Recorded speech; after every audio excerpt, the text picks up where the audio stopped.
Last month, I turned the Obi-Wan Kenobi series into a 2-hour movie by cutting almost 100 minutes of material out of the show, leaving behind a tightly focused story that put the character of Obi-Wan at its heart. And by an incredible coincidence, about a day before I published my video, an LA-based filmmaker called Kai Patterson did pretty much exactly the same thing and, well... A fan recut the Obi-Wan show into a feature-length movie. Kai Patterson. We're joined by Kai Patterson. Yes. This fan edit made me feel things that I legitimately was hoping to feel from the show itself. I decided, you know what? I'm going to load this up and I'm going to watch it. Fantastic. There's always a bigger fish. But a rising tide lifts all ships, and the huge surge of interest in the Patterson Cut saw over 140,000 of you discover my own take on Kenobi, and from the looks of the comments, I think you really liked it. So what happened next was a surprise, to be sure, but a welcome one. Hello there. This is getting out of hand. Now there are two of them. So Pentex and I got to talking after both of our Obi-Wan edits got a lot of attention, and we were blown away by how much support the Star Wars community had for what we did with the show. We also noticed that there were a lot of requests coming in, specifically to see what we could do with the Book of Boba Fett. We were super keen to work together and to give something back to the community who had shown us so much support for our edits of Kenobi. But here's the thing. See, Obi-Wan Kenobi was very clearly a feature-length screenplay that was expanded into a series. So reverse engineering it into a movie was actually relatively straightforward. The Book of Boba Fett is a much more complex story from a structural perspective for a bunch of different reasons. The first is that it's not just one story, it's like four all combined together. You have flashbacks of Boba and the Tuskens, you also have present day Boba working through the leadership roles of Tatooine, but then you also have like Mando, Cobb Vanth, Fennec. All of those characters had their storylines started in a totally different show, The Mandalorian. And this show is also where we see the crucial moment in Boba's storyline where he gets back his armor and also takes over Jabba the Hutt's palace. And to complicate things even more, there's like 2 episodes of the Book of Boba Fett that are basically entirely dedicated to The Mandalorian. So as you can see, this was never going to be as straightforward as Kenobi, but we both felt that the structure and pacing of Boba Fett could still be improved. So we decided to tell the story chronologically, in 2 parts, kind of like Kill Bill or Harry Potter or Darth Maul.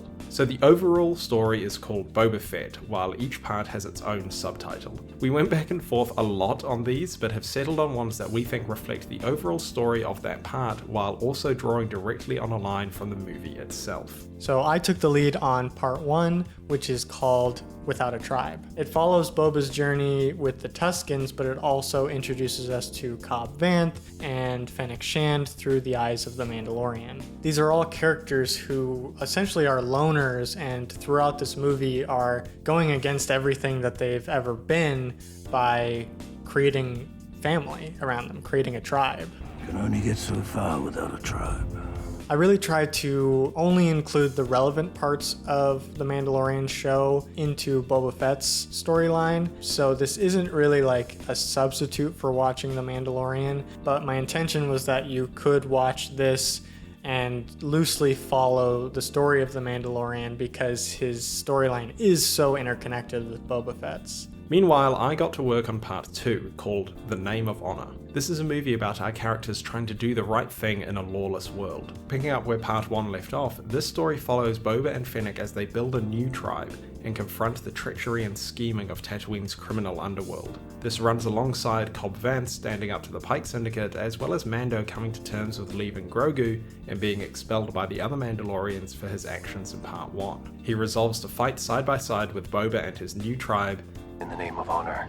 So as you can see, we haven't simply reordered the scenes of the show into chronological order and called it a day. No, we have restructured them to make the pacing and storytelling more engaging and effective. We have shortened or removed entirely scenes that weren't relevant, and on the whole shaped the entire series into 2 standalone movies that flow much more smoothly than the show did. The final runtime of part 1 is 2 hours and 32 minutes, while part 2 is 2 hours and 11 minutes, both comparable to the lengths of other Star Wars movies. We've actually both been pretty surprised at how this process has helped us really appreciate the story that was in the Book of Boba Fett. And I think that seeing the story in chronological order is a really fun and exciting new way to experience the content that we got and make you appreciate and help you follow along in Boba's journey from the Sarlacc pit all the way to really being a full leader on Tatooine. That said, we will both be the first to admit that the Boba Fett movies are not the same as our Kenobi edits. It's a cliche that a poor workman blames his tools, but when you're making a fan edit, the reality is that you can only work with what you're given.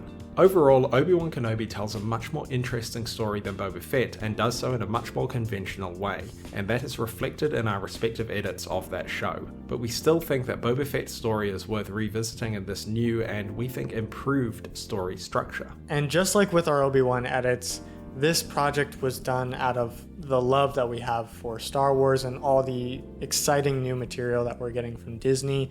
We mean no disrespect to any of the creators. We know that creating content on this level, like with thousands of people involved, it gets complicated. And we're just a couple of guys who thought maybe we could play around with the source material and give the audience a new experience, especially watching this in a chronological order. So on that note, we ask that you please show your respect to the creators of the show by only watching our Boba Fett edit if you have a full Disney Plus subscription that gives you legal access to both the Book of Boba Fett and The Mandalorian, because these were the shows that we have repurposed into this edit. Neither of us are making any money off these edits, they are purely fan creations for sharing with other fans who also have legal copies of the show. So if you want to watch the edits that we've made, it's all for free. We're not making any money from this. It's on my website. All the links are in the description down below. You have to have a Disney Plus subscription.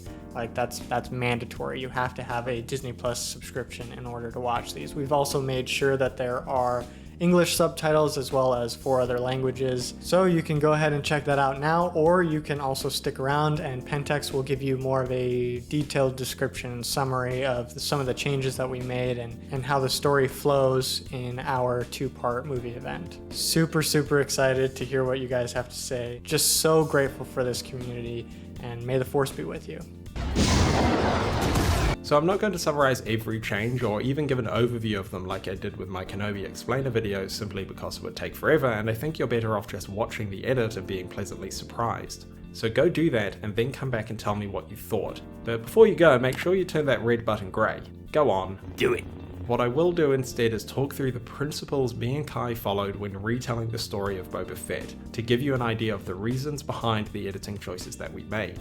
So firstly, and like with Kenobi, we wanted these to feel like Star Wars movies. So we opened with a long time ago, we used the cheesy screen wipes, and yes, there is a Wilhelm scream.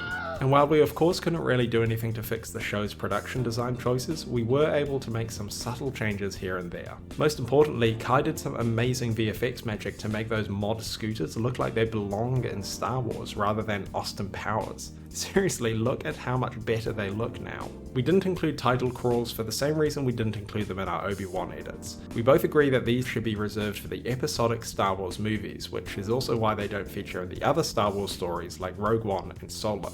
We have incorporated some of John Williams' Star Wars music into our edits, but in a much more limited way than we did for Obi-Wan. The reason for that is simply because the John Williams scores all have significance for specific characters or themes, so we didn't want to undermine those by, say, slapping the Duel of the Fates over the Tusken Raid or use the Imperial March for the Pike Syndicate. The original Star Wars music has only been used where it made sense in the context of the story, characters, and Star Wars universe. So we have used it, but don't go expecting anywhere near as much as you saw in Kenobi.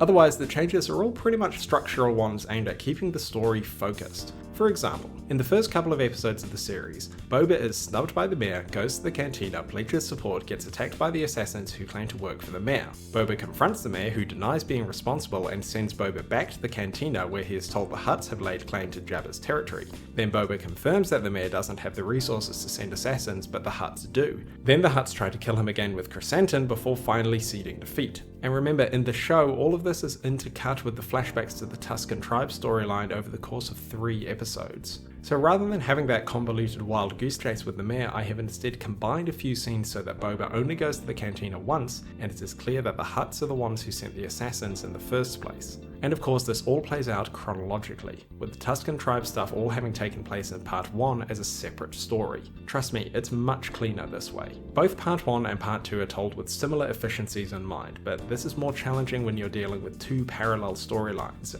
and in the case of part 1, two entirely separate TV shows. But it had to be done, and I think the story works better when you have all of the relevant backstory included in one place. For example, in part 1, Kai has intercut Boba's story with the episode of The Mandalorian where Mando retrieves Boba's armor from Cobb Vanth. This works to establish his connection to Boba and also sets up Cobb's inclusion in part 2. Same with Fennec and even Ahsoka. So rather than having those storylines all sitting in another show, we have instead worked them into Boba's story, and it works really well to tell a single cohesive story across the two movies. I could go on, but like I said before, I think the re-edit of Boba Fett that me and Kai Patterson have made is best enjoyed with a fresh mind. When I first watched the Book of Boba Fett series, the story wasn't particularly memorable for me. Even though I loved the character so much, I made an entire video essay about his reintroduction in The Mandalorian. So I think other Star Wars fans who are a bit disappointed by the Boba Fett show will really enjoy the chance to watch this story again with a new, improved structure and format. Like we said before, it's genuinely given us a whole new appreciation for the story that this show is telling.